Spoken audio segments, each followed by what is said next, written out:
Bienvenue dans cette nouvelle édition du 12-15 au sommaire J-1 dans la signature de l'accord de paix de Bamako. La coordination des mouvements de l'Azawad a annoncé qu'elle serait présente à la cérémonie prévue ce 15 mai. Situation toujours très confuse au Burundi. Après l'annonce d'un coup d'État ce mercredi, des combats ont lieu entre deux factions de l'armée. Impossible de dire à cette heure qui contrôle le pays. Et 21 entreprises dans le classement des plus grandes entreprises mondiales. Un pays se distingue particulièrement. Il s'agit de l'Afrique du Sud. Le Mali est donc à la veille de la signature de l'accord de paix de Bamako prévu ce 15 mai. Un accord paraphé à Alger le 1er mars par le gouvernement malien et ses alliés, sans la rébellion Touareg qui avait demandé un temps de réflexion. Ce jeudi, la coordination des mouvements de l'Azawad a finalement annoncé qu'elle serait bien présente à la cérémonie de signature. Écoutez l'analyse d'Abdoulaye Sall, président du cercle de réflexion et d'information pour la consolidation de la démocratie au Mali. Je pense que la nouvelle du document par nos frères et sœurs de la coordination des mouvements armés Azawad augure des perspectives heureuses. Ça veut dire que nos frères et sœurs de la coordination du mouvement de l'Azawad veulent aller vers la paix. Et nous estimons qu'il faut maintenant les mettre en confiance pour que de ce paraphe aille résolument vers la signature de l'accord. Combat pour lequel nous, notre association qui est créée en 2002 est en train de mener par rapport au retour de tous les fils du pays, de tous les enfants du pays au sein de la République, une et indivisible. Au sein de la République, ça veut dire quoi? République res publica, ça veut dire qu'au sein de l'état de droit, un état de droit que nous devons reconstruire, que nous devons consolider, que nous devons fortifier après la signature de cet accord, fortement attendu pour le 15 mai. J'ajouterais, nous avons déjà annoncer la couleur. Nous avons dit paraffer et signer est une chose, mais la mise en œuvre en est une autre. Et je pense que le plus dur est à venir. Le Burundi, toujours dans la confusion. Ce jeudi, des tirs à l'arme lourde ont été entendus dans la capitale, Bujumbura. Des combats ont éclaté entre militaires loyalistes et putschistes. La veille, le général Godefroid Niyombare avait revendiqué un coup d'État, démenti quelques heures plus tard par la présidence. Depuis, difficile de dire qui contrôle le pays, mais aussi où se trouve le chef de l'État, Pierre Nkurunziza.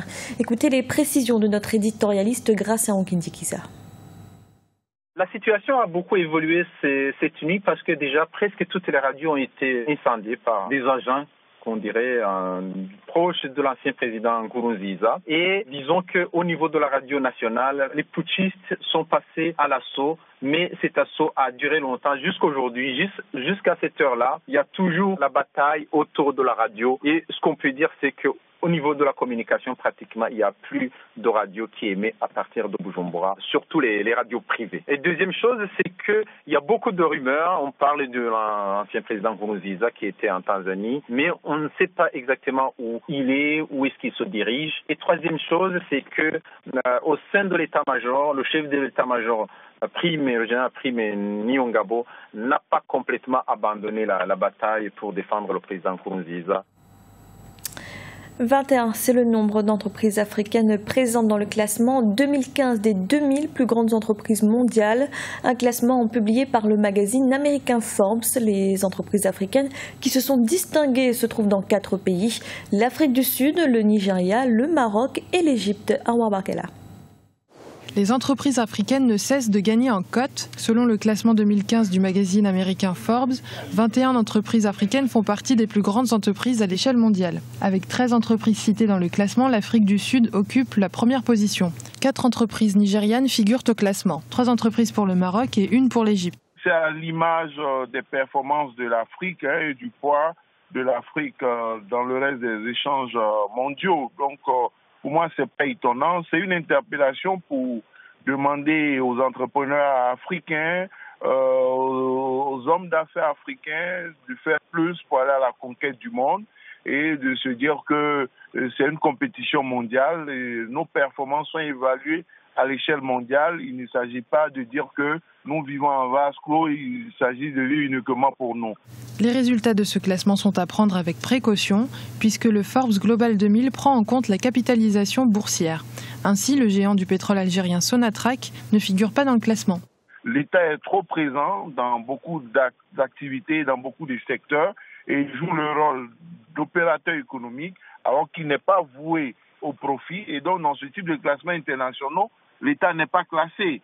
Alors que si les entreprises privées sont dans la performance, dans la compétition et dans l'action, il y a des opportunités pour englober toute l'Afrique et elles pourront aller à la conquête du monde et elles seront classées à l'échelle mondiale. Pour le reste du classement, les entreprises chinoises dominent largement. Elles sont suivies par les États-Unis qui comptent 5 entreprises dans le top 10. Dans l'actualité également, l'Algérie vient de signer avec la France 4 accords de partenariat dans les secteurs de l'industrie et de la formation. Ils ont été signés dans le cadre de la réunion d'évaluation du comité mixte économique algéro-français. À noter également qu'est prévue la création d'une coentreprise entre Métro d'Alger et le groupe français Sistra. La gestion des déchets ménagers est un défi majeur pour les municipalités sénégalaises et notamment pour la capitale, Dakar.